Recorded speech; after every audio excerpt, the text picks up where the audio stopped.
Wow, look at Victoria's Secret. So I'm on this tour of the new Barcelona. It is very beautiful.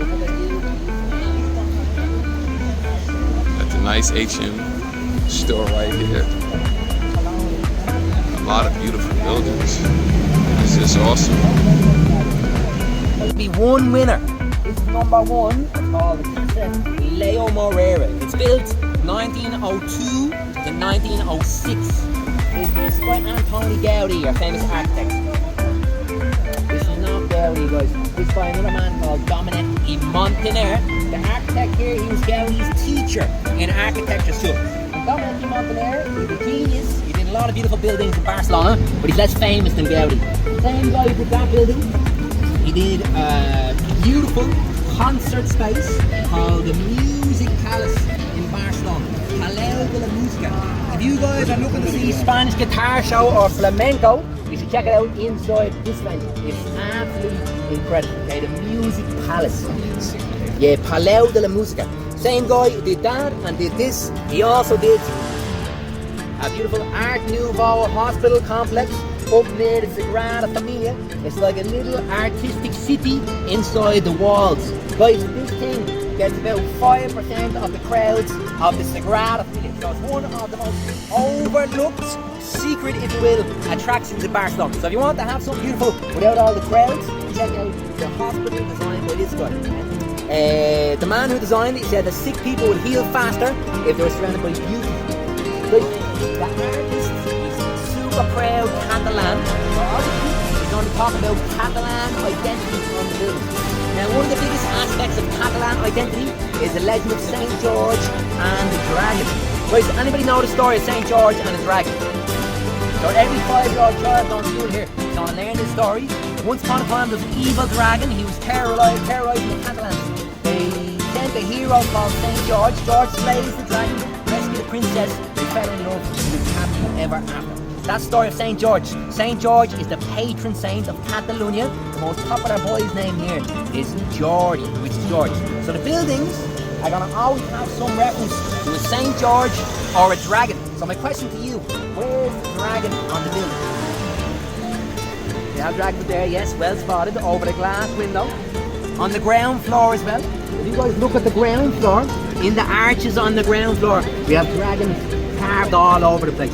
So normally look for the dragons on the buildings, they'll be referenced somewhere. Guys, the family is called the Leo Morera. That means the mulberry family. Any plants or flowers on the building is the mulberry flower blossoming. So it's making reference to the family's name. What would happen with these buildings is you have one extremely wealthy family, equivalent now of multi-millionaires. They would pay for an apartment to get built. They would lease out the bottom floor for retail, business. The wealthy family live in the first floor, floor number one. That's why the windows are often the biggest in the first floor, because they want to be seen. If you guys look into the glass of the bay window on floor number one, there's a pink pillar that uses a material called the rose marble. That's one of the most expensive items in the whole house. So we notice how the family made sure to stick the pillar in the window. They wanted you guys to know the money that was at their disposal. They would then sublet the other stories to other wealthy families, bringing extra income. On the second story, you have female statues on the left and the right. They're holding audio equipment, gramophone horns, or they're holding camera equipment, the statues. Guys, these are new technologies around the time the house was built in 1902. This is the wealthy family saying to you, look at us, we have all the latest technologies. Nowadays, people like you having a house or an apartment, and on the house you're going to have a statue of some guy holding a selfie stick in the camera. Okay, it's the exact same thing. They're trying to show off how advanced they were. The family here, they made their money through textile production. Many people in Barcelona got very rich through textiles. After the USA and the UK, this is one of the biggest textile producers in the world. In the late 1800s, early 1900s, Spain did not fight in World War I or World War II. So while the rest of the continent was burning over here, they're making the clothing for the soldiers. So they got wealthy while Europe burnt. Big, big money. Guys, we're going to go up near the top of the dome. Okay, that was used just for aesthetic purposes to be pretty. But in the Spanish Civil War in the 1930s, they made it practical. They stuck a machine gun up there on the roof in the dome and used it to fire and fascist airplanes attack on Barcelona. They got destroyed by an airplane during the Civil War, and they later replaced them. The ground floor used to have a lot more statues, but in the 1950s, the company Nuva, they bought over the building and destroyed a lot of the statues on the ground floor to make room for our window displays. So we lost a lot of heritage. And after that, there was new rules brought in to protect these buildings. Barcelona now has some of the strictest heritage protection rules in the world. It's very hard to touch these buildings. Because nobody lives in the building anymore. Right? At the bottom it's just a shop, and then it's offices on the other stories. To the right of the bay window there's a plaque on the wall. It looks like a little castle on floor number 1. That's a prize given by Barcelona City for the best architecture. This is the only apartment on this block that has been given the architecture award. So as far as Barcelona City is concerned, this is the best house according to Barcelona City. It's very controversial because the architect, he also served on the same award body who gave the prizes. Yeah? So a bit of a conflict of interest, lots of corruption. The man who built the building, he always made sure that his buildings got the prize. Antoni Gaudi's famous Casa Batlló, which you're going to see shortly, it didn't get the architecture award. So as far as Barcelona City is concerned, this building is more impressive than Gaudi's building. I trust your opinion more, so we're going to go and we're going to look at contestant number 2. Let's go this way, guys, number 2. When you can. Okay guys, we're coming down the street now and you're looking at contestant number 2 in the competition.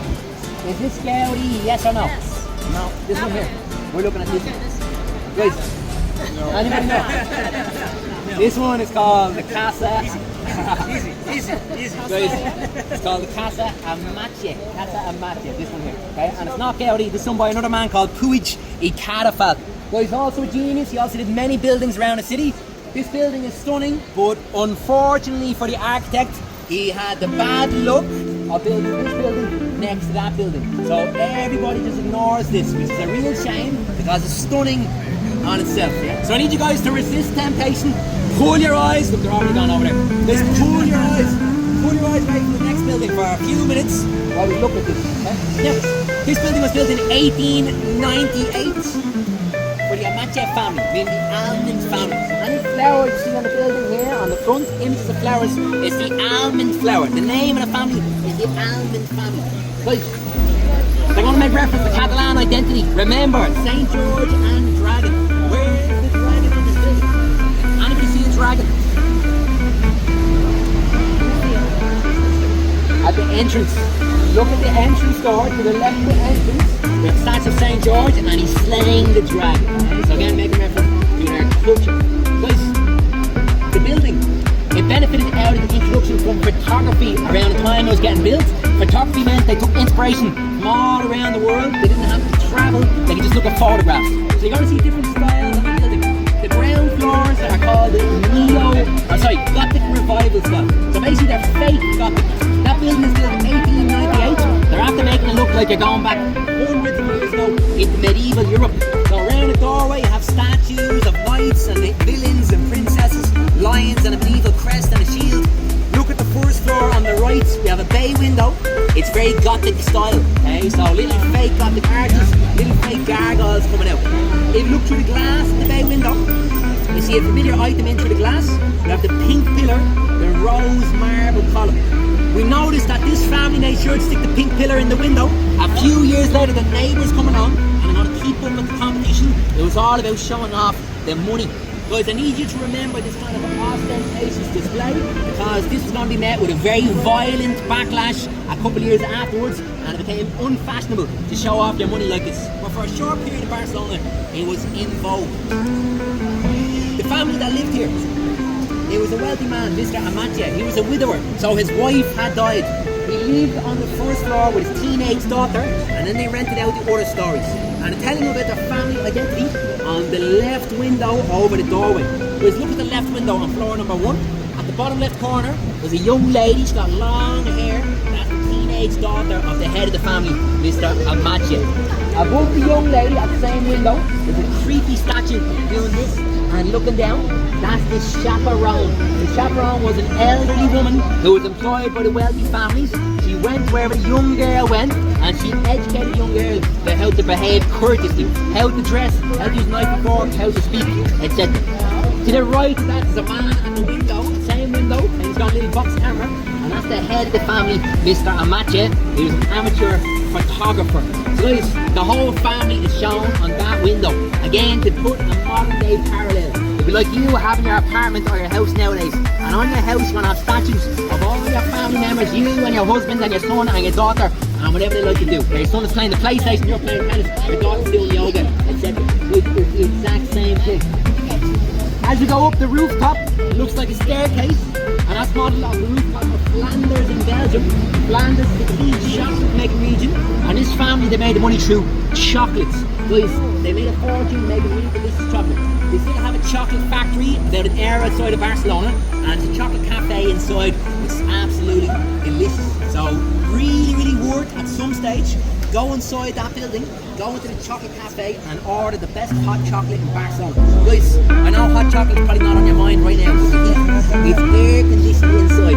It's literally melted chocolate. It's coming out of the kitchen tap. Pure chocolate. It's like Charlie and Chocolate Factory. Go in, sit down, order the hot chocolate. They're going to give you cutlery and you're in the middle of a piece of history. Inside as well, they do live music occasions. You get a free glass of cava or a glass of wine and listening to music. And the museum too. Down to the ground is the chocolate shop. First floor is the museum. And the other stories are fancy offices nowadays like Sotheby's, the auction house. Right, that's the chocolate house. The next one is the Casa Batlló, Gaudi's house. It's the most famous house in the city of Barcelona. Guys, you'll notice that's a bit crazy in front. It's a bit of a circus. There's a lot of people and it's going to be hard to get a good photo. So you need to trust me. We're going to go over the other side of the street where you're going to get an amazing photograph of the building and it's less crowds. It's a big patch. There's no shade over the other side. So you guys are going to be standing in the direct sunshine. You're going to be extremely physically uncomfortable. You're going to be burning every single second. You're going to be suffering. But just think of the Instagram likes and all the work. So when you guys are ready, let's get a nice photo. Actually guys, you know what?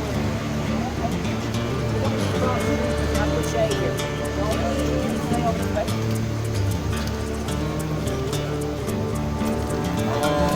Okay guys, so we come down to the most famous house in Barcelona, which is the Casa Batlló. Guys, this one of course is Antoni Gaudi. Now remember, Gaudi is regarded as the best architect in the city, so he is going to have to do a better job than anybody else. Gaudi was super hardcore Catalan. He knew how to speak Spanish, he refused to speak Spanish, he only spoke Catalan. So he's super proud, so the building is going to have to make some reference to St. George and the dragon.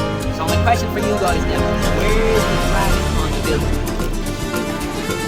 See a dragon? Guys, the whole building is making reference to the dragon. Gaudi, yes, Gaudi says, I'm not going to stick a little dragon sculpture on my building. I'm going to make the whole entire building as a legend of St. George and the dragon. Guys, this building is like a fairy tale book come to life in glass and ceramic and tile. We're going to start from the beginning of the fairy tale. We're going to start from the bottom of the building going upwards. Guys, once upon a time, there was a mountain in Catalonia. It was called Mont Blanc. In the mountain there was a cave, and in the cave there lived a dragon. The cave is the bottom floor of the building. After sleeping for centuries, one day the dragon, for some unknown reason, he wakes up out of his sleep, he leaves the cave, he flies over Catalonia, and he terrorizes the Catalans, many innocent victims. Look at the balconies, they look like the skulls of the dragon's victims. The pillars, they look like the bones of the dragon's victims. The façade is the scales of the dragon's body, colourful scales. They use a technique called trencadís, with Gaudi's signature move. And trencadís involves taking lots of colourful tiles, you smash them up, and then you piece them back together to create a rainbow design. If you go to Park Well, the famous park on the hilltop, the benches in the park, they're modeled the same tile design. Move up, the rooftop is the dragon's back. Now it helps to keep the Chinese dragon. It's like a long, arching Chinese dragon. The tiles on the roof are the defensive scales on the dragon's body, protect the dragon. Hanging over the edge of the roof, you have all the little legs the dragon's made feet. According to the legend, George killed the dragon by putting a spear down the dragon's body. That's the handle of George's spear up on the left that looks like a chimney. And the spear handle is in the form of a cross, because George was a Christian knight. And people say the whole story of St. George is a metaphor for Christianity against Islam. George slayed the dragon bled from the blood, a rose grew. George took the rose, gave it to the princess, they fell in love, and lived happily ever after. Where's the rose on the building? Anybody see a rose? The balcony. So the balcony up in the middle, the very top balcony, that's in the form of a blossoming rose flower. So guys, the whole building is the story of St. George. He's our patron saint. Every year on St. George's Day, April 23rd, they're going to cover every square inch of that building in red roses. The most romantic building in Barcelona for one day. Okay? And on that day, St. George's Day, boyfriends in the city give the girlfriend a red rose, just like George did. You guys come back at night time. At night time, they're going to blow up the whole thing in lights, and it looks very surreal and very otherworldly by night time. Now, guys, when you look at this building, you can't be bad joke. Okay? It looks like whoever was responsible for building that thing, they were not in a sober state of consciousness at the time. It looks like whoever was doing that, they were up in the stratosphere somewhere. Okay? And this is very ironic because Antoni Gaudi, our famous architect, he didn't drink alcohol, he didn't do drugs for sure, he never married. Experts say he was probably a virgin when he died. So I need you guys to imagine the most severe, strict, serious looking person you can think of, and that was Antoni Gaudi. That's him there. Right? Gaudi didn't smile very much. He was hard to work with. He used to say things very straight, very blunt. He made people cry sometimes as workers at how blunt he could be. So the big contrast in Barcelona is you have Antoni Gaudi, very serious, hardcore man. On the inside, it has all this beautiful colour and creativity. Guys, to help us understand the beautiful buildings of Barcelona, you need to know about Gaudi's life story. Gaudi was born in 1852 in a town outside of Barcelona, a little country town, and he had a difficult birth. He nearly died when he was born, and his mother had already lost 2 other children in childbirth. So the mother drives home to Gaudi from a very early age. You nearly died. Okay? If you want to survive in this life, you have to be strong, you have to be hard. As a young boy, he has rheumatoid arthritis. He was in chronic agony, so much he couldn't go to school by himself. They had to bring him on the back of a donkey. When he's in his 20s, his older sister, she dies tragically. So guys, before the age of 25 years old, Antoni Gaudi, he's already had his fair share of life's adversity and trauma. And this is essential because it shapes the mind of this young man. Gaudi's trying to find meaning in all the suffering, and he found meaning through religion. He was a hardcore Catholic. Guys, you know one of the basic concepts of Catholicism is this idea of original sin. So Gaudi believed that humans were all terrible sinners. In life, we have to try and atone for our sins, try and atone and get redemption. You got to devote your life to God by doing good works. He leads by example, never marries, takes a vow of chastity. He felt he had to sacrifice sexuality as a sign of his commitment to God, okay? Sacrificing the pleasures of the flesh. Also, to get rid of the pleasures of the flesh, he had those long periods of fasting, sometimes self-starvation. He didn't eat for 2 weeks at a time. He had to be hospitalised one occasion. He nearly died. And some people give a theory about how he had to design for these buildings due to his fasting. We know now that when you don't eat anything basically for 2 weeks at a time, you can start to hallucinate. You're going to start to have visions. So people say he might have had visions from his episodes of fasting. But it's Gaudi. He said that God is the greatest architect, and humans, we can never do better than God does. The best we can hope is to imitate God's building style. God's building style is nature. So Gaudi walked through the streets.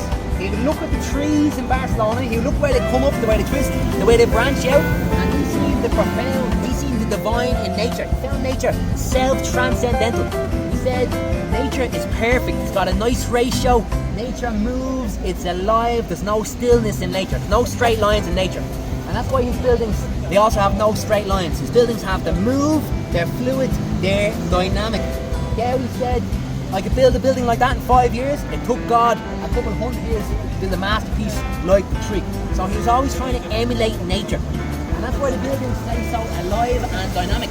That building is over 120 years old. They built it in 1904.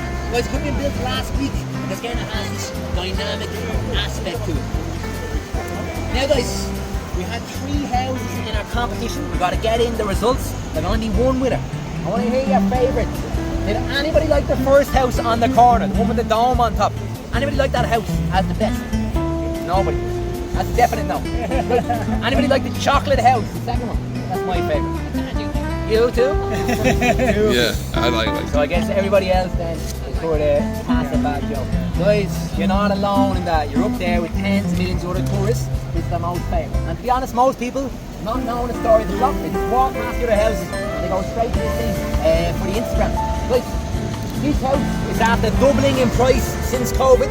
Nowadays it costs about €40 per person to go in. 40 per person. Don't even think about it, just pay it, go inside, it's worth it. Last year it got the best museum in Europe. Guys, it's fantastic. It's all interactive. It's computer graphics, the walls are moving, they're using the latest computer technology. So I would say, go in and don't think about the price. In Barcelona, in order of priority, the number one thing to check out is the Sagrada Familia, Gaudi's famous church. That's the number one site in Barcelona. If you guys haven't got your tickets already, you won't be able to get in. It sells about 2 weeks in advance. Number two, in my opinion, is that place. That one usually doesn't sell out, but I recommend you guys still book it online and skip the queue. And number three is the Park Well, Gaudi's park on a hilltop. That will also sell out for the park, so make sure you book that online. It sells out about 1 or 2 days in advance. Sagrada Familia, Park Well, in that order, that's the best of Antoni Gaudi. But guys, you had another house that's called La Pedrera, which is also a masterpiece. So when you're ready, let's look at the Pedrera. Let's go. Sagrada Familia, most famous site in Barcelona, most visited attraction in the whole country of Spain, up there with the Alhambra down south. Guys, every single year this thing gets tens of millions of tourists come and take a look at it, and tens of millions of people going inside it. Sagrada Familia is what made Antoni Gaudi possibly one of the most famous architects on the face of planet Earth. Gaudi's name is forever associated with this, but Gaudi was not the first architect. Okay, the first architect was a different man called Felip. And Felip started this building in 1882 because of a so-called miracle. So there was a man in Barcelona, and the man went on a pilgrimage to Montserrat, the holy mountain, an area outside the city. And the man said he was praying to the statue of the Virgin Mary at Montserrat, and he claimed that the Virgin Mary, she spoke to him. If the Virgin Mary speaks to you, what you gonna say? He says, Barcelona, it's a dirty city, it's a sinful place. You gotta go back down there and you gotta clean up Barcelona, go back and build a church in honor of me, the Virgin Mary, my husband Joseph, and our baby Jesus. We're the Holy Family. In Spanish or Catalan, the Holy Family translates as La Sagrada Familia. It means the Holy Family. So the man comes back in and architect is found. They start working on plans for the Holy Family, the Sagrada Familia. But luckily for us, Felip, the first architect, he wasn't paid enough money. He gets angry and he leaves it early, and he's forgotten about by history. So a new architect was needed, and Antoni Gaudi was hired in late 1882. At the time he was still young, he's only in his 30s, and they could pay him less than a more well-known architect. Considering he was pretty much unknown and he's very young and not so experienced, Gaudi, he plays his cards and he says, I'm only going to take over the project on my terms and conditions, which is risky. And one of the conditions was he wanted to get rid of the existing plans and he wanted to build it according to his vision. And so, he got to do what he wanted. Because what we're looking at here is the nativity facade. The nativity facade tells a story around the birth of Jesus Christ. Now, first of all, you're going to see Gaudi's distinctive building style. Gaudi inspired by nature. So all this is real natural stone, and it looks like it's moving, like dripping candle wax or molten lava. The towers have holes in them. The holes were designed so that the wind could enter, and it makes sound effects off the bells. Any of the windows in the building are very carefully positioned. It's all about playing with the sunshine. And if you guys ever get inside, you'll know that the whole spectacular aspect is the position of the sun. The sun's going to make different light effects depending on how high it is. And it's going to light the stained glass windows in reds and orange and blues and greens. They're the colours of the Mediterranean, the sunshine and the sea. The tree up in the middle, that looks like a Christmas tree. That's a cypress tree. Cypress tree is symbolic of life because it connects the earth to the heaven, the ground to the sky. On the tree we have white doves, symbolic of peace. Whereas the main part of the building over here is in the form of the façade sculptures, and the sculptures are telling the story around the birth and early days of Jesus Christ. The sculptures are all based on real people. Okay, so these are based on real locals from Barcelona. They modelled in the 1880s and 1890s. So when you guys look at a sculpture, it's like you're looking at a snapshot in time of someone who was alive here back in 1890s. And they're hyper detailed. So in front of the entrance door is a little pillar, and on top of the pillar you have this sequence. You guys see how detailed it is? So that's the baby Jesus and Mary and Joseph. That's right in front of the entrance door. Guys, Gaudi, he asked for volunteers to come into the studio. The volunteers would stand in a room surrounded by mirrors. They'd be given biblical style clothing, so they dressed like biblical characters. They had sketches taken and they had photographs taken. So it's all hyper realistic. Gaudi gets permission to go into a nearby hospital and to look at the anatomy of corpses because he wants to see the human musculature in utmost detail. Over the entrance door, there's statues playing musical instruments, playing the harp, playing the violin. They're angels celebrating the birth of Jesus Christ. Gaudi bases the angels on real musicians. You heard an orchestra performing in Barcelona, and the musicians from the bases here. Beside the entrance door on the left, there's a ledge. You've got 3 men kneeling on the ledge. That's 3 wise men coming to pay respects upon Jesus' birth. In the ledge where the men are kneeling, there's animals having carved. Things like chickens. They're the barn animals from the stable where Jesus was born. He's getting those hyper-realistic animals.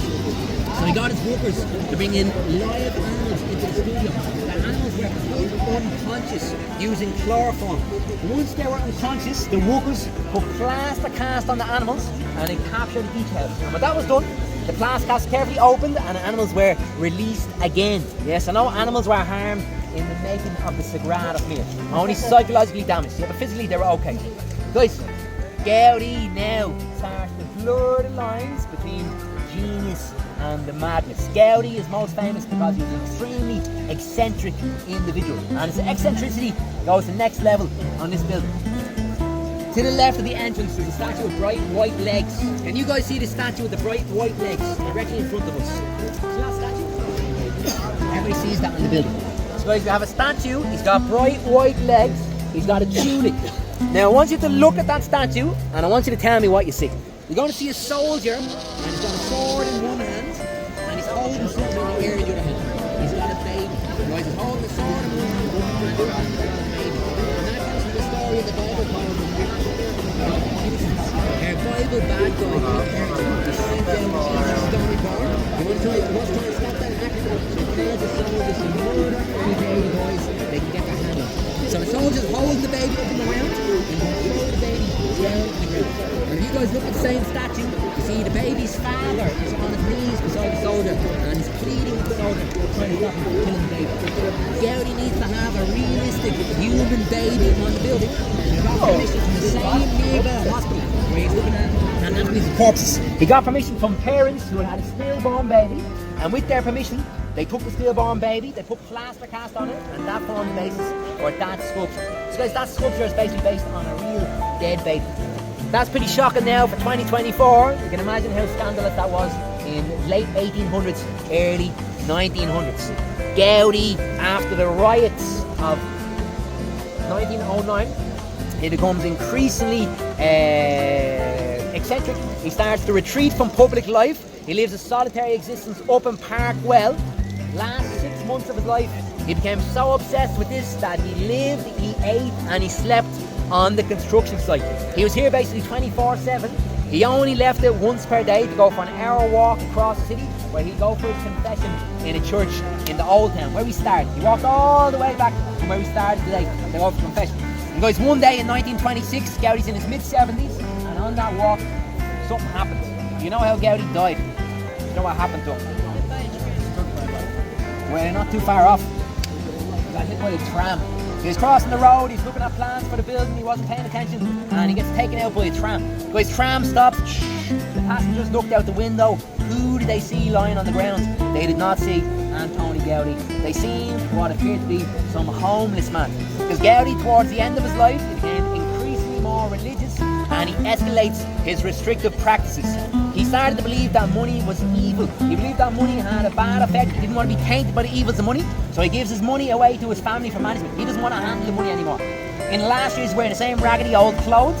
Also, he goes on longer fasts. He became very skinny and emaciated looking. So he looks like a homeless person. Tram driver looks out the window. The tram driver pulls the homeless guy off the tracks. They leave him there. Tram keeps on driving. Two pedestrians they run over, they want to help. Tried to stop a taxi.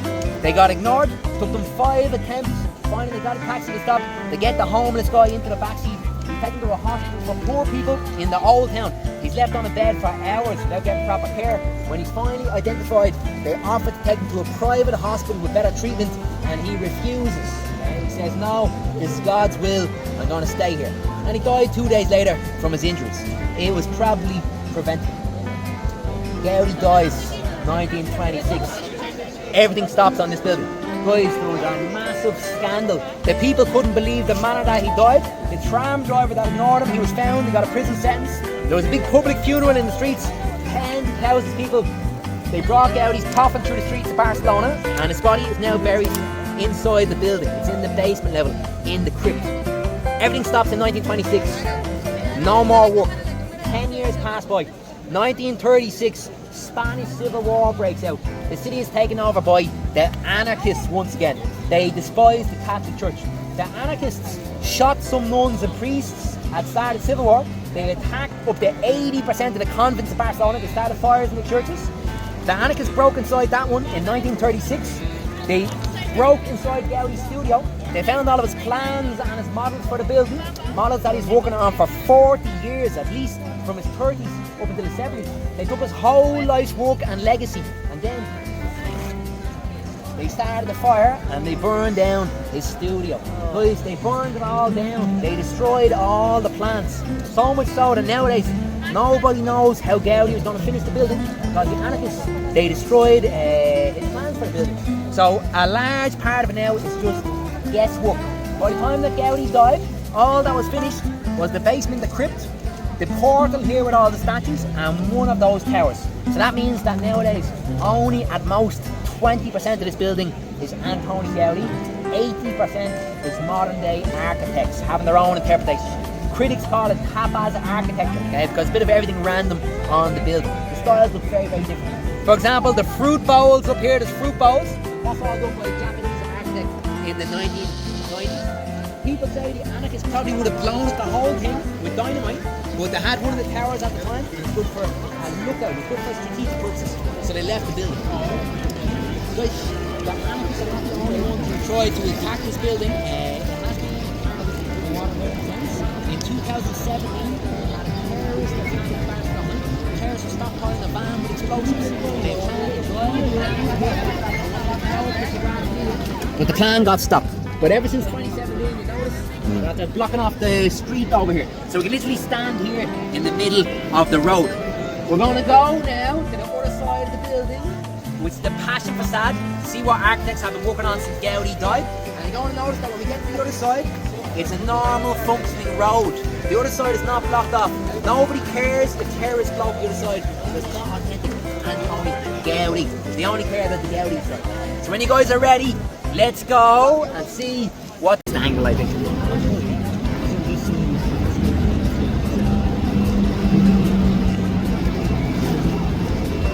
Okay guys, so guys, you've seen the nativity, you've seen the Passion Façade, you've seen east and you've seen west. The building is very deliberately positioned. Okay, the sun is going to rise in the east, the sun is going to come up over the other side. Jesus Christ is born on the other side. If you hang here, the sun is going to set down here. We're looking west right now. We're looking towards city centre Barcelona. Jesus dies over here. We had east, we had west. Over that way is going to be the front of the building. It's going to be called the Glory Façade.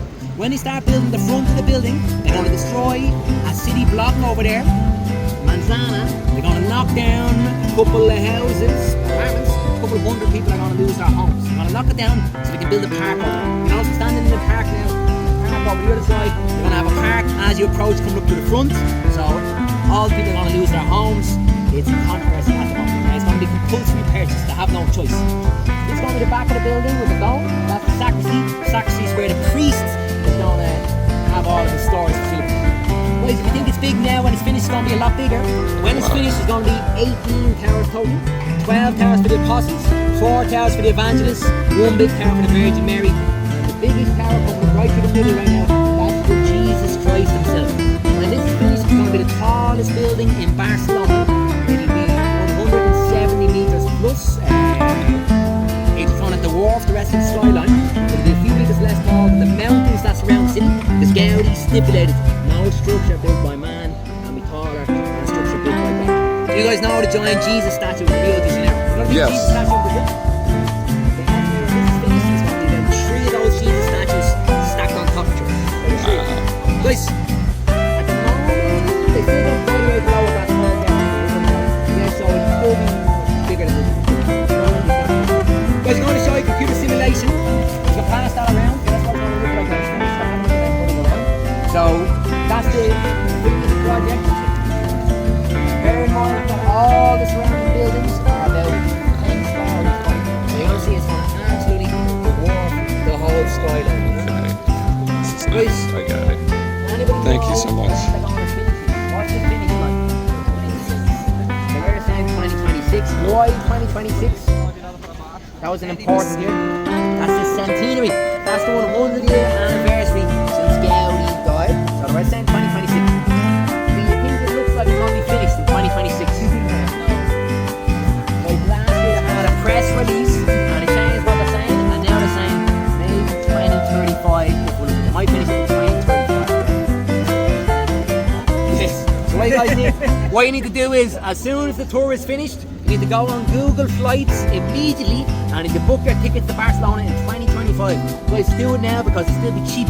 If you try and book close to the time, it's going to be crazy expensive. Book your tickets 2035 and they're going to finish that thing supposedly. And it's going to be huge citywide celebrations for the finale. Guys, at the moment, it's got the building with the record for the longest period of construction that's still being built by Guinness World Records. There's no other construction project on planet Earth at the moment that's going on longer than this thing. Over 140 years they're building it at the moment. Every year they estimate it costs about 30 million euros per year. 30 million euros. So a very good question. Who pays the bill? It's a big bill. Who said it? Tourists, guys, you pay it. Taxpayers don't pay it. The city of Barcelona doesn't pay it. You pay it. Every time you go in there, you're paying upwards of 30, 40 euro, depending on whether you want to go compare or get an audio guide. The thing gets millions of tourists every year, so they're more than paying the bill. It's a profit-making enterprise. At the moment, it's very controversial. A lot of people, they don't like this side. And many people say they should have just stopped when Gaudi died and just left it in façade in homage to him. But the Catholic Church stepped in and the church said, this is not an art gallery, it's not a museum, it's a temple, it's a religious space, and it's a fully functioning church in 2010. There's mass inside there nowadays. And not only is it a church, but it's a very special type of church. In Catholicism, it's called an expiatory temple. And an expiatory temple is a project that you undertake, and it's through the construction that you're trying to balance out the sins of humanity. So the whole idea is about the process rather than the finish line. And guys, that means the more sweat, blood, tears, money, problems, difficulty, and backsliding that go into this thing, the better. It has to be difficult because it's the process of redemption. You're doing it to try and redeem humanity. Okay? And that's the beauty of the Sagrada Familia. You guys, you don't have to be religious to appreciate it. You certainly don't have to be Catholic. You don't even have to like how the building looks. It transcends all that. It's about the message. Okay? The message is humans, we can undergo a lot of horrible things or difficulties in our life. The life of Gaudi being an example. Humans can do a lot of terrible things. During this construction, we had the riots in 1909. We had the Spanish Civil War kicking off that affected it.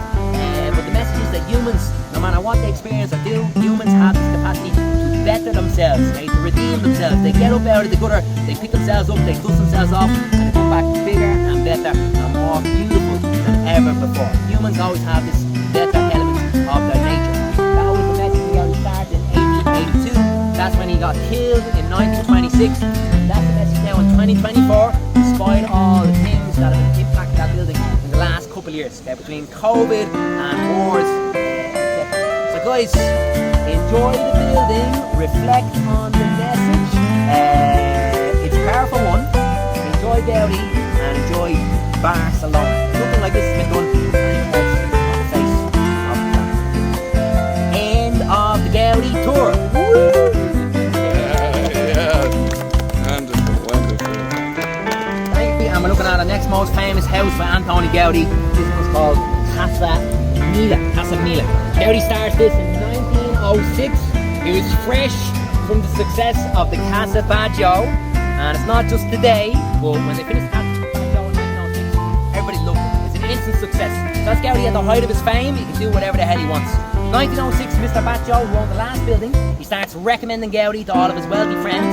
One of them was called Mr. Mila. Mila is a very ambitious man. Mila is after buying an empty vacant lot over in the new city of Barcelona, and he has big plans to build a very elite set of condominiums or apartments. So he gets in contact with Gaudi and he says, what you did with the last building, I need to build some unique designs of Barcelona. Gaudi is not going to repeat himself. He's got to be original all the time. So he has to tell some other aspect of Catalan culture with the building. With the last one he already told about the legend of St. George and a dragon. With this one, he's making reference to Montserrat. Anybody heard of Montserrat? Because Montserrat is a holy mountain. It's an hour to the north of Barcelona. It's a monastery in the mountain, and in the monastery is a very famous statue of the Virgin Mary and her baby. People queue up to touch the baby.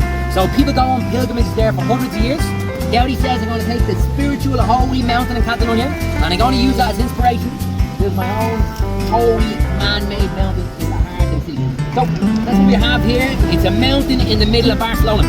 They nickname it La Pedrera, which means the quarry. But it looks like one giant block of stone that's been shaped by elements, and it's a continuation of the maritime theme we have. Barcelona, you arrive at the Mediterranean shoreline, you walk up the main street, it's underwater theme. You arrive at the building and it's like a cliff getting eroded by the sea. Again, Gaudi says no straight lines in nature. Because all the balconies are seaweed that's clinging to the building. There's people walking around the rooftop as part of the museum experience now. This is the office and a museum. And you guys will notice that no expense is spared. Nothing is left looking just practical or ugly. Even the ventilation shafts and the chimneys on the roof, they want to make it look decorated. Guys, look at the rooftop chimneys. Some of them look like ice cream swirlies, but the little ones that look like two heads on a stick, the ventilation shafts, people say they look like the stormtroopers' helmets out of Star Wars. And these guys remember those stormtroopers' helmets because we're going to see them later when we go to the Sagrada Familia. The Roman soldiers on the Sagrada Familia, their helmets are modeled look like the stormtroopers. So guys, the helmets of the Roman soldiers on the Sagrada Familia are indicating the chimneys on this building. Star Wars stormtroopers. Now guys, the doorway is absolutely massive, and that's because many of the wealthy people don't live here. They had a horse and a driver, a horse and cart. The Gaudi designed the entrance big enough so that the horse and cart can go inside and went down to the underground stables. So the horses, they lived under the building. Gaudi had planned to have a giant statue to the Virgin Mary on top of this building. It's one like the statue on top of the building over there. You guys might notice there's a female statue on top of that building. Gaudi wants something similar.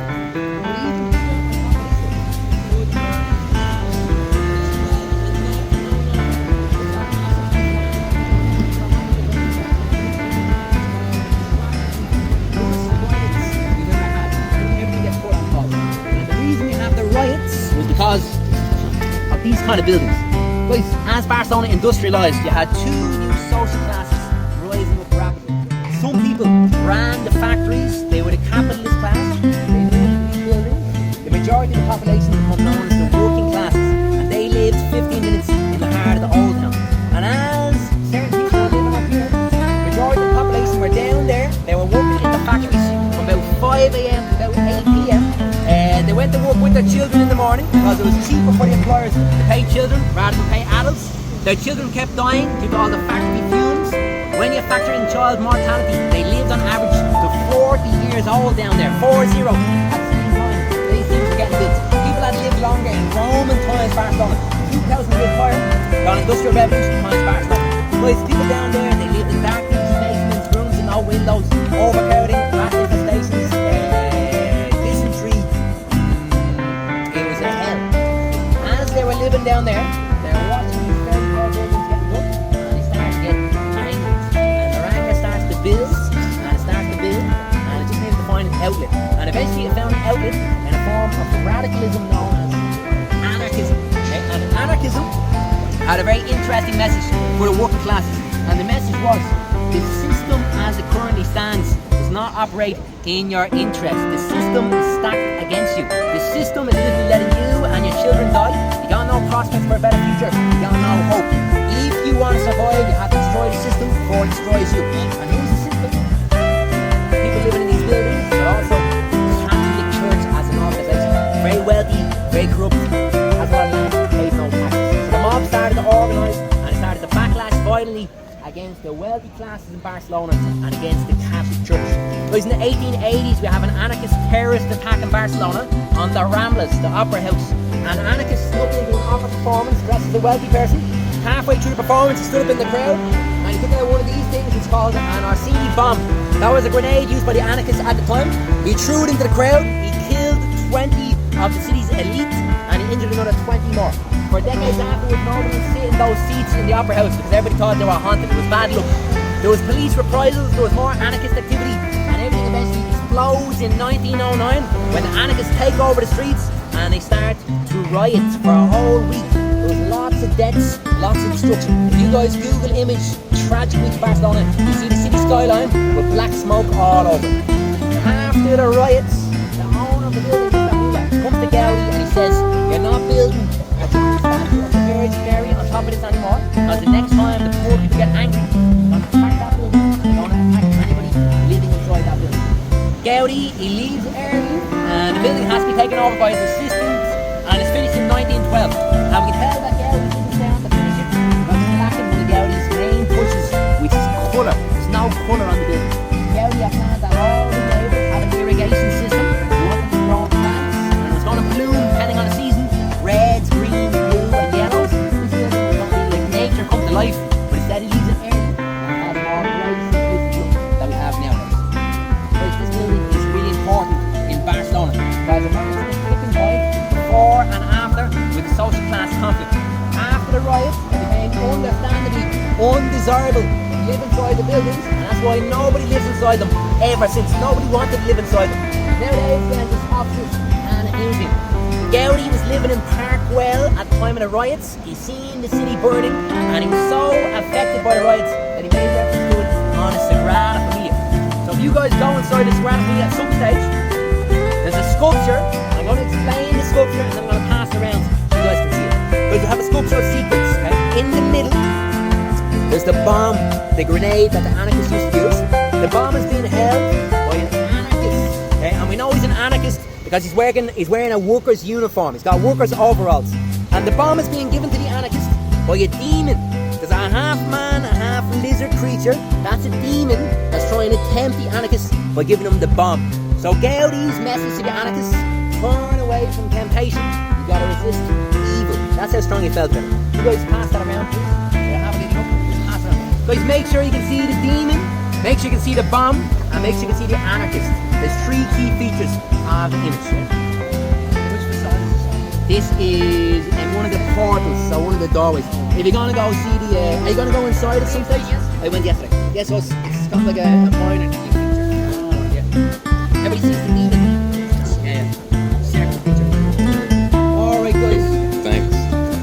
We're gonna start going now when you're ready.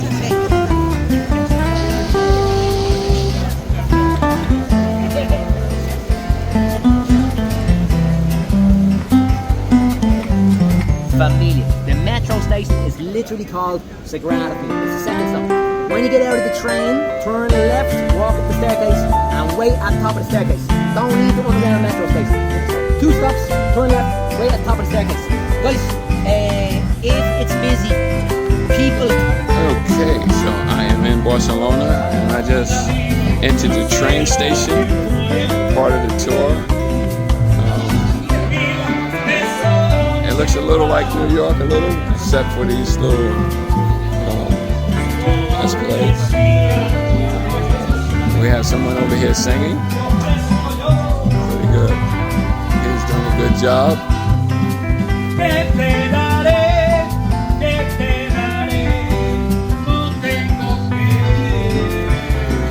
Very nice, very nice. So there's a lot of pickpocketing going on in the train station, so you have to keep your bags in the front. As you'll see, the ladies over here, they have their bags in the front. Everybody is staying very busy, and even I will keep my bag, and I will keep nothing in my pocket. My pockets are empty, and keeping an eye out for anybody that has their arms covered up with a jacket, like hiding their hands. You really want to be careful. If you see that, they use their hand because you won't be able to see it. To go in your pocket, get your iPhone or your Android. So it's very serious out there. You see how this guy has his bag on his back? You don't want to do that. Unless you really don't have nothing in the bag that you really are interested about. Let's go to the train. Let's see what the train looks like. This is the train right here. Oh, it looks very nice. Yeah, a lot different than New York. But this is the subway, yeah. It is. I don't see no rats like New York. The subway looks really clean down there. As a kid in New York, I used to jump down here and run and do my little graffiti. Yeah, quite the bad boy in New York. All right.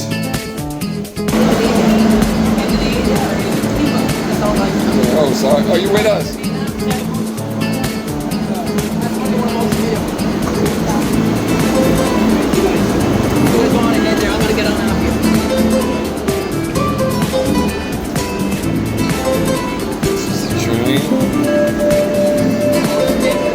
Yes, yes. And it gets packed like New York. All right. All right. It's very nice. All right. It's nice. And we are on this train in Barcelona. Nice.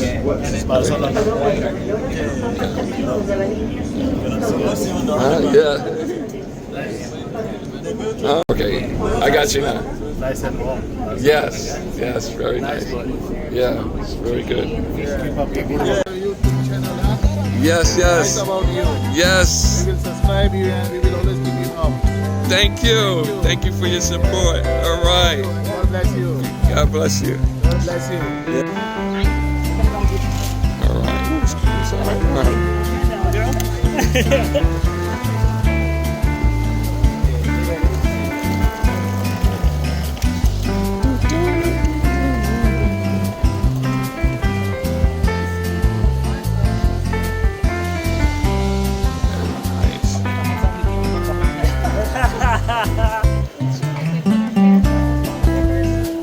Oh.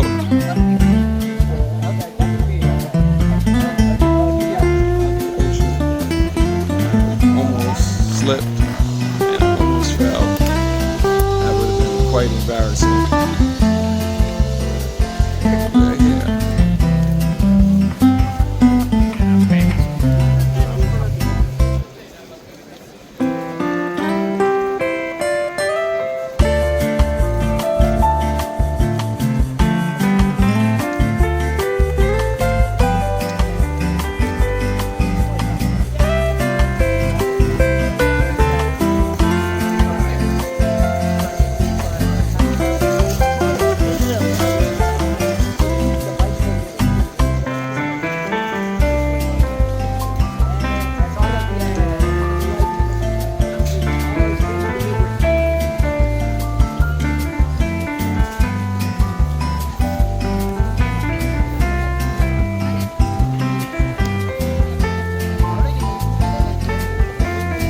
Thank you for your enthusiasm.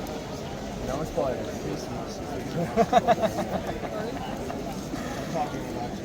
Yeah, only good things. Only good things. What you're going to notice is that this side looks very different to the other side. The other side was done by Gaudi. Gaudi is inspired by nature. He used natural stone. This side used a lot of reinforced concrete. Gaudi says no straight lines in nature. This side has a lot of straight lines. Gaudi was using real people as models for his sculptures. The sculptures over here are much more abstract. A lot of them don't even have facial details. Guys, most of the side is done from the 1950s onwards, and the sculpturing is done from the 1980s from another local architect by the name of Subarax. And Subarax has added his own little touches to the building. Remember, the building is the Bible written in stone, so there's literally thousands of very specific Bible references. I'm going to focus on a few of them. In the middle there's white pillars. The pillars are meant to be the rib cage of Jesus Christ as he's on the crucifix. Over the white pillars in the middle there's letters. They spell Jesus Nazareth, Rex Tudor, Jesus of Nazareth, King of the Jews. Guys, the pillars in the middle and the columns that project on the front of the building, that's making reference to the Casa Batlló, the dragon house, Gaudi's famous house. So this is the local modern day architect making tribute to his hero, Antoni Gaudi. The facade around the doorway is telling our story of the last days of Jesus Christ. If you guys look in front of the entrance over here, there's a pillar and there's a man tied to a pillar. You can see his head and his arms. That's Jesus Christ being tortured before the crucifixion. He's getting whipped. To the left of the entrance door, there's two men and they're kissing each other. We have a kiss to the left of the entrance. Anybody know what kiss that is? Jesus kissing John. No. Judas. Judas, exactly. Guys, that's the Judas kiss. Did you have with some confidence know that it was nasty? Wow, this side looks really nice. Guys, let me see the family. We'll just move on, guys. Mud right now. We've been standing in some farmer's field because none of this existed 200 years ago. 200 years ago, Barcelona stopped where the big buildings are in the distance at the other side of Plaça Catalonia. That's Barcelona for about 2,000 years. It was surrounded by medieval walls. Everything changes with the Industrial Revolution. As the city industrializes, we have a gigantic population explosion. Barcelona's population triples in about 50 years. And most of the new arrivals, they're moving into an extremely overcrowded old town. Things got so unbearable and claustrophobic that in the 1850s the city destroys the old medieval walls and it started to expand and build a new Barcelona. And that's what you guys are going to be exploring this afternoon. It's the new city. This neighbourhood is called the Eixample. It looks like it's spelled example, and in Catalan that means extension. The extension of the old town. So when you guys visit, you get two cities for the price of one.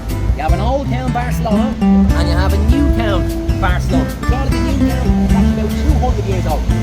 Guys, when they're building a new city in Barcelona, they have to overcome all the problems in the old town.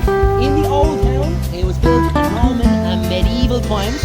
One of your main priorities as a medieval city was defense, because history told us people are going to attack your city, they're going to kill your men, take your women, steal all your treasures and leave the place burning down. And that happened in several places throughout Barcelona's history. So to the very city, they have walls, they have the I let the anger I was feeling at a bar in by the Barcelona. time they're building a new city in the 1800s, Another brick, another so the walls wall. don't matter anymore. And any day now I'll be okay. I won't miss you anymore. La la la la. I'm gonna dance until I dance you off my mind. La la la la la la. La la la la. I'm gonna sing until I sing you outside. La la la la la la. La la la la la. I'm gonna walk until I walk you at the door. La la la la la la. La la la la la. And any day now I'll be okay in the night. Won't miss you anymore. Over here in the mid 1800s, it's called the so they want to build an ideal, they want everybody to live in harmony everybody lived in perfect conditions. They're going to use a template. They're going to copy and paste, copy and paste. Everything looks the same in the new city. Everybody lives in the same conditions. Barcelona new city is the same, walking 20 minutes that way. You walk 20 minutes that way. You walk 20 minutes this way. It all looks the exact same. And the utopian template they used, it looks like that. That's the new city of Barcelona. Okay, from an aerial photograph, you guys can see how super carefully planned it is. It's all a grid system. Guys, each of the buildings, the blocks, looks like sushi. The sushi grids, you can call it, yes. Guys, each block here is called a manzana. Anybody know what manzana means? Manzana. Manzana means an apple. So each city block is called a manzana. That's a manzana over there. That's a manzana over here as well. They're all about 10 or 8 stories high. And in Spain we have apartment living. People don't live in a house. Okay, so they don't have a garden. So all of these city blocks were designed to have a big garden in the middle. Nowadays they're used for green spaces and playgrounds. So always remember, behind these kind of building blocks, there's always a large hollow open space in the inside. The apple, the manzana, has a core. Guys, that's part 1 of the tour. The new city being built coming out of the Industrial Revolution. Now part 2. As Barcelona industrialised, we have a strange contrast because they're one of the only places in Spain to have a big industrial revolution. Barcelona starts to boom and starts to get wealthy at the same time that the rest of Spain starts going downwards, because Spain's empire collapsed officially in 1898. After centuries, Spain changed from being a hero to being a zero. They control half the world. Entering the 1900s, they're nobody. They're super poor and they don't know what Spanish identity is meant to be. The country's in crisis. So over here, they're looking at Spain in crisis and they're going to stop looking towards Spanish to being identifying themselves, and they're going to start looking more inwards and they start calling themselves proud Catalans. You guys will know now we're in a part of Spain called Catalonia. The locals here are some of the proudest people on the face of planet Earth, and they're never going to get sick of telling you guys how they're different to the rest of the Spanish. So to show off the Catalan identity, they have to link it to something that's less Spanish. They're going to go back in history about 600 years ago to when Barcelona had a little empire before it ever joined part of Spain. It was called the Crown. Before you could trace it. And if you look to the bottom right corner of Jesus' foot, there's a snake carved in the wall, symbolic of Satan that's brought to Judas. To the left of Jesus is a box in the wall. It looks like a Sudoku punch. It's filled with numbers, vertical or horizontal. It doesn't matter what way you add them up. They're always going to add up to the figure 33. Why 33? That's how old Jesus was when he died. A very difficult number for Irish people to pronounce. Guys, we go up to the middle and we have the main super in the middle of the building. So, in the middle, you see Jesus carrying the cross up towards the execution site. Okay, right in the middle of the building. Now, in the middle, you have a woman with the face of Jesus in a cloth. That's Veronica. She wipes the sweat off his forehead. Over the head of Veronica, there's an old man in the middle of the building, and he's looking directly this way. And you guys see the man in the middle of the building that's looking directly this way. Everybody see him? Guys, look at that man in the middle of the building, beside the cloak of Jesus' face. I want you to tell me who the man is. So that's statue's face, and that's photograph. It's the last photograph ever taken. You guys see the resemblance. So this is a couple of months before it gets hit by the tram. That's the ultimate tribute that the modern day architect can do. He's going to put literally a statue of Gaudi's resemblance on the building right in the middle over all the eyes of the millions of tourists to be there forever. I'll just get a bigger tribute than that. Jesus died. Jesus soul goes towards heaven. Can you guys see the ascension? Can you see Jesus' soul going to heaven? You have to look high. Look at the bridge between the towers. On the bridge there's a statue of Jesus and it's going upwards. That's a bronze statue of Jesus' soul. Guys, if you follow me 1 minute over here, we're going to get the best photograph of the building. The nicest photograph is over here 1 minute. Let's go. We're about to come to the most famous city block in Barcelona. Anybody remember what city blocks are called? manzana. They're called apples. This tiny block is called manzana della discordia, meaning the apple of discord. Now, like everything with a weird name here, it's going to go back into the history. This time, ancient Greece. In ancient Greece, there's a mountain where all the gods live. Anybody know the name of the mountain?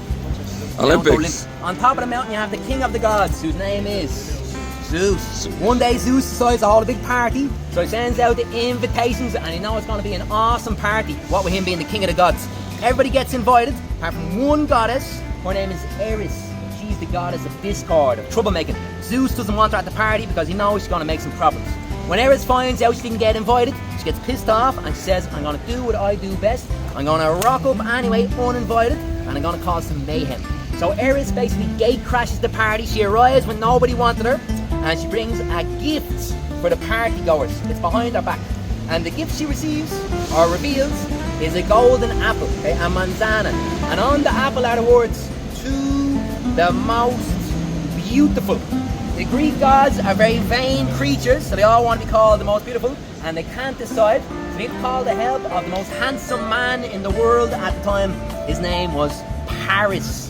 Paris gets summoned up to Mount Olympus. But the whole thing was rigged from the beginning, because Paris gets bribed by Aphrodite, the goddess of love.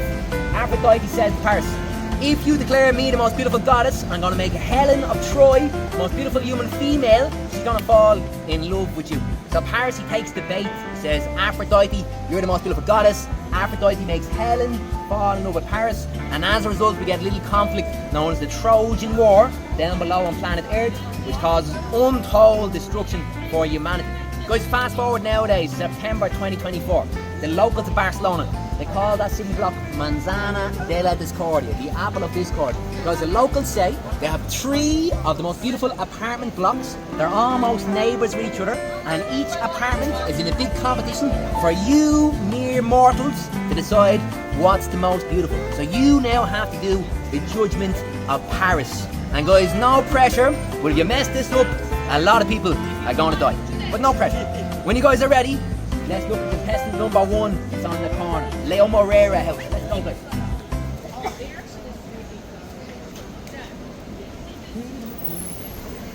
Where are you guys?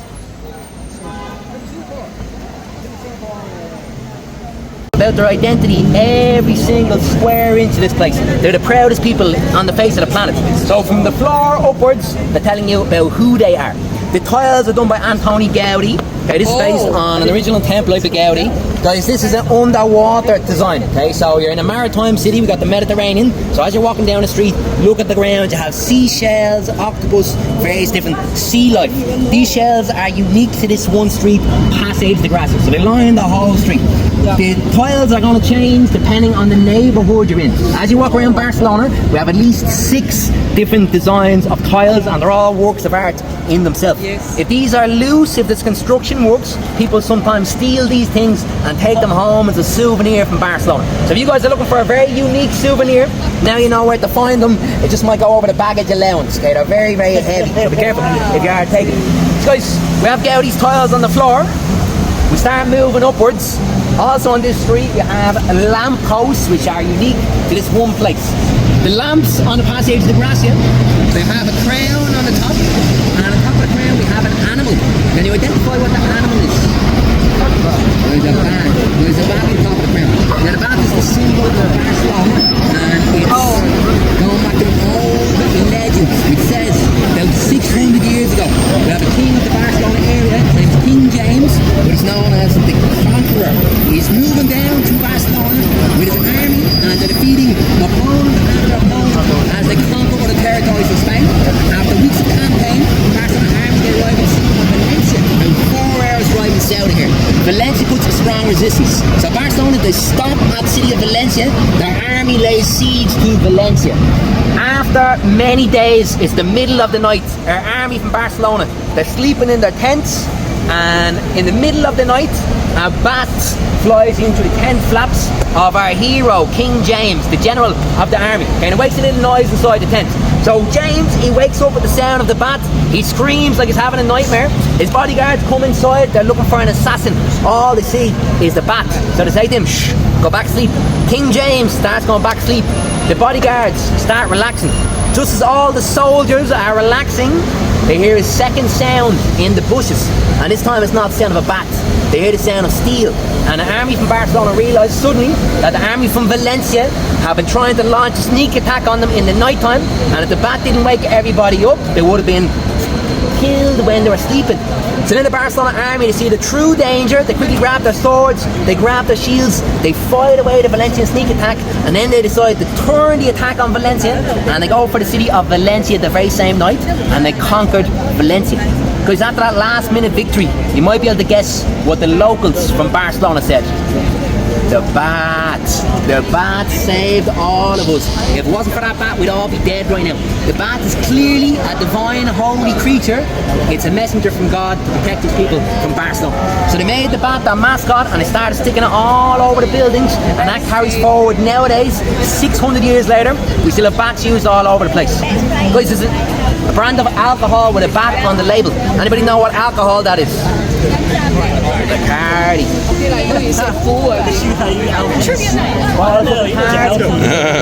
You guys see it? Balls of Bacardi have an image on the bat, on the label. Let me see. See that there? Wow, sweet. You guys see? Guys, bottles of Bacardi have an image of a bat on the label. So when you go to the airport, you can have a look. Pretty good. And that's because Mr. Bacardi made the rum business. He was Catalan. He came from a little town outside Barcelona. He emigrates over to Spain's empire in the Americas to make his fortune in the 1800s. He starts a new rum business. He wants everybody to know where he's from. So how does he let the world know where he's from? On his new bottles of rum, he has an image of a bat. Yeah? Guys, if you want to have Bacardi or any other type of drink, you should try it across the street in a place called El Nacional. Do you guys see El Nacional across the street? Yeah. Guys, I highly recommend you get in there at some stage before you leave, particularly at night time. It's an old dining hall from the 1890s.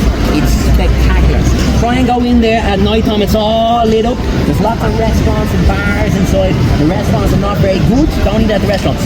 But in the middle, there's high stools, there's bars. You can sit on a high stool, you can have some tapas, you can have some sangria, and you have some of the best wines. Guys, it's super spectacular by night time. But the best thing about the whole building is the toilets. They have the best public toilets in Barcelona. So make sure you don't leave the city without using the toilet inside El Nacional. Guys, because it's amazing. It's amazing. The toilet in there is way better than the Sagrada Familia. So, when you guys are ready, that's spectacular. It's a really fancy toilet because it looks fancy. Yeah. You have to find out later on, but not during this tour. Guys, let's go this way. Before you leave Barcelona, use the toilet.